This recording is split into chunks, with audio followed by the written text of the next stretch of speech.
Hi, I'm Captain Chris, and I've got a special friend whose nickname is 8A, calls me BOK, Beard of Knowledge, but we're just going to share a couple of things with you today.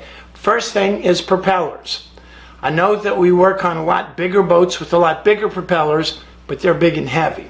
The thing I want to show you, share with you, let you listen and hear is how the propeller should ring like a bell. This is a bronze propeller off of a small sailboat. It's a bronze propeller and it rings like a bell. This propeller, you can see, is missing one blade. It actually fell off. Didn't break off, it didn't hit anything, it fell off. And listen.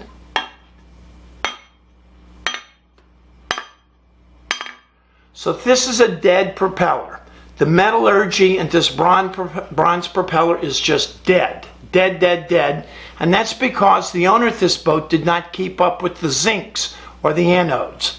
Let me show you what those are.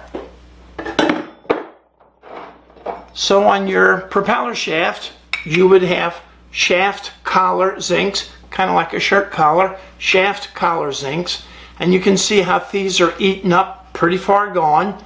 But the idea is these zincs are sacrificial zincs, and we're talking salt water. In fresh water, you may be using aluminum or magnesium. We use the word zinc.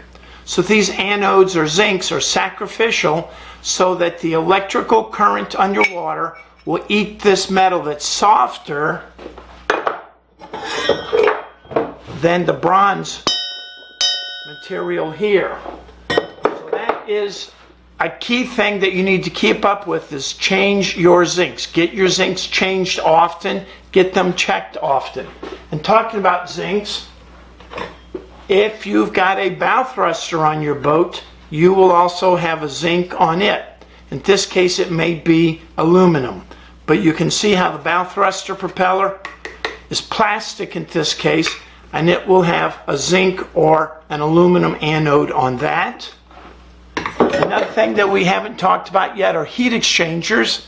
So the heat exchangers on your engines also have zincs or pencil zincs inside of them. We'll cover that in a different video. And now let's go to the outboard world. So if you've got an outboard motor, you'll have, of course, an outboard propeller. And you can see this large hole here is the exhaust for the outboard propeller. This is aluminum. It's got a different ring than bronze, but it's got a ring to it. And the important part I want to share with you here is this spline is what goes onto the drive shaft on the outboard motor, and it goes in and it's splined. It's got teeth in it. But this rubber insert is the part that I want to share with you, the rubber insert. That's called a clutch. So if you actually hit something with this propeller blade, that clutch can slip loose and then your propeller will spin free.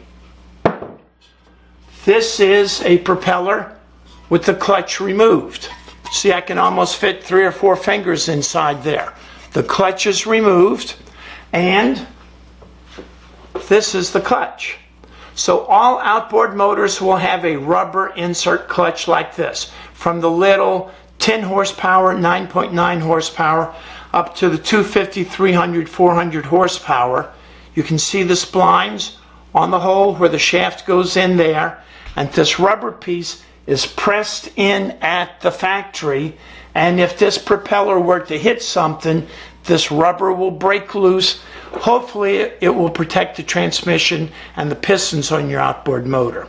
So that's just a real quick primer, show and tell on propellers and zincs on a boat that sits in the water all the time. If you've got an outboard motor, hopefully you tilt your outboard motor up. And again, because of weight, I'm using this outboard unit from a 9.9 outboard. We talked about zincs. There's a zinc right there. So even outboard motors have zincs, and your bigger outboard motors might have a little fin right here that will be angled. It'll be a gray metal, same color as this, and that's kind of a torque device that will offset the torque or the rotation of the propeller, but it also is a zinc. So when you stop your outboard motor for the evening, hopefully you tilt it up and get it out of the water so the zincs will not have to do any work, and your outboard foot and the dagger will stay clean, no barnacles or no seaweed. So if you want to learn more about boat systems, you can join us in Vero Beach at our Introduction to Boat Systems class, and we've got a link down here in the narrative for this video that we're showing you today. So if you've got any questions about propulsion, diesel generators, gasoline generators, sewage toilets, or anything else aboard a boat, you know who to ask. Ask Captain Chris.